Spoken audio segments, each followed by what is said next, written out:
Assalamualaikum warahmatullahi wabarakatuh.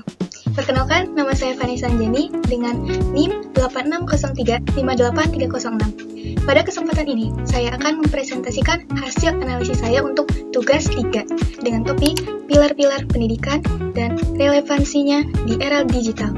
Seperti yang kita rasakan bersama, dunia pendidikan saat ini sedang berubah sangat cepat karena kemajuan teknologi dan digitalisasi.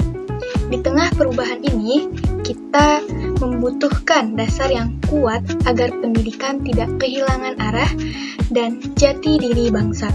Oleh karena itu, kita akan meninjau kembali makna pilar pendidikan dan prinsip luhur dari Bapak Pendidikan Nasional Ki Hajar Dewantara, serta melihat bagaimana relevansinya diterapkan di zaman sekarang. Baik, kita mulai dari poin pertama, sesuai tugas. Makna pilar dalam konteks pendidikan. Secara bahasa, pilar adalah tiang penyangga bangunan.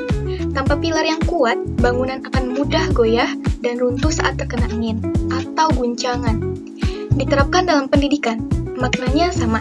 Pilar pendidikan adalah dasar, landasan filosofis, nilai-nilai, dan prinsip utama yang menopang seluruh kegiatan pendidikan. Menurut Beoriswati dan Arum 2025, pilar ini berfungsi sebagai jangkar. Ia menjaga agar proses pendidikan tetap kokoh, menjaga nilai budaya bangsa, dan tidak hanya sekedar memindahkan informasi semata. Tanpa pilar yang jelas, pendidikan akan kehilangan tujuan, tidak memiliki karakter, dan gagal membentuk manusia yang berakhlak mulia. Berikut adalah poin kedua, yaitu Pondasi Ki Hajar Dewantara. Mengkaji esensi dari dasar trilogi kepemimpinan dan sistem Among sebagai pilar utama pendidikan nasional yang memanusiakan manusia, atau bisa juga disebut dengan humanisasi. Baik, trilogi kepemimpinan pendidikan, yaitu ada 3. Yang pertama adalah Ing Ngarso Sung Tulodo, yang kedua Ing Madya Mangunkarso, yang ketiga Tuturi Handayani. Baik, pilar pendidikan Indonesia yang paling utama dan menjadi identitas bangsa kita dirumuskan oleh Ki Hajar Dewantara, yang dikenal dengan trilogi pendidikan. Selanjutnya adalah relevansi di era digital. Ini adalah bagian inti dari tugas ini. Analisis relevansi dan tantangan penerapan prinsip tersebut di era digital, atau yang merupakan poin yang ketiga, yang kita kaitkan dengan isu pembelajaran daring, literasi digital, karakter, dan peran guru. Mari kita bahas satu persatu. Di era digital, pembelajaran banyak dilakukan secara daring. Interaksi tidak lagi tatap muka secara langsung.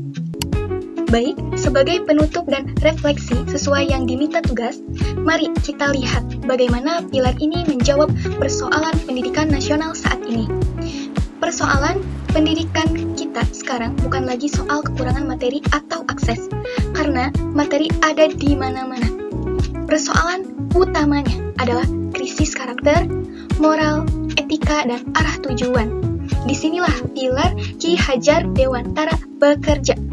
Prinsip ini bukan konsep kuno, melainkan landasan filosofis yang sangat mutlak dibutuhkan. Ing Ngarso Sung Tulodo menjawab kebutuhan akan keteladanan etis di dunia maya. Ing Madya Mangunkarso menjawab kebutuhan pembelajaran yang tetap hidup, aktif, dan bermakna meski berjauhan. Dan Tuturi Handayani menjawab kebutuhan pengembangan potensi mandiri yang terarah. Kesimpulannya, teknologi boleh berubah, kurikulum boleh diperbaharui, fasilitas boleh canggih, namun pilar nilai dan karakter pendidikan nasional harus tetap kokoh berdiri sebagai identitas bangsa Indonesia. Demikian pemaparan dan analisis singkat yang dapat saya sampaikan sesuai poin-poin tugas yang diberikan. Semoga bermanfaat dan menjadi bahan renungan bersama. Terima kasih atas perhatiannya. Wassalamualaikum warahmatullahi wabarakatuh.